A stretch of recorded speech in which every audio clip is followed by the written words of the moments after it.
नमस्कार. आज आठवड्याच्या शेवटच्या कामकाजाच्या दिवशी सकाळी शेअर मार्केट सुरू झाल्यावर पहिली काही मिनिटं तेजी होती. त्यानंतर मात्र चढउतार होत होते. दुपारी 2 नंतर मात्र मार्केटमध्ये घसरण दिसून आलेली आहे.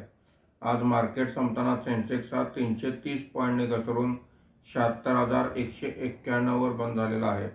निफ्टी हा 113 पॉईंटने घसरून 23,092 वर बंद झालेला आहे. आजच्या कामकाजामध्ये BSE fast moving consumer goods index सर्वात जास्त म्हणजे 0.27% वर आहे. BSE टेक्नॉलॉजी इंडेक्स 0.24% वर आहे. BSE रिअलिटी इंडेक्स सर्वात जास्त म्हणजे 2.5% खाली आहे. BSE मिड कॅप इंडेक्स 1.60% आणि स्मॉल कॅप इंडेक्स 2.23% खाली आहेत. आजच्या कामकाजामध्ये निफ्टीमध्ये वाढलेले मुख्य शेअर्स पुढील प्रमाणे: HUL 2%, Britannia 1.77%, Eicher motor 1.76%, Grasim 1.20% अशी वाढ आहे.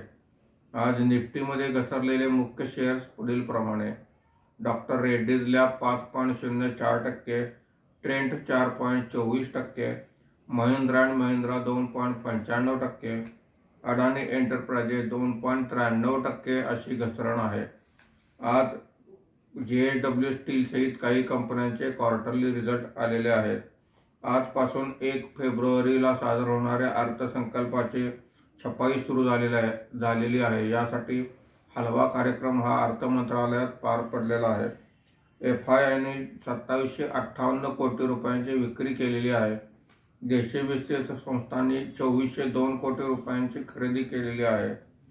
शनिवार आणि रविवार शेअर मार्केटला सुट्टी आहे, त्यामुळे सोमवारी पुन्हा भेटूया. धन्यवाद.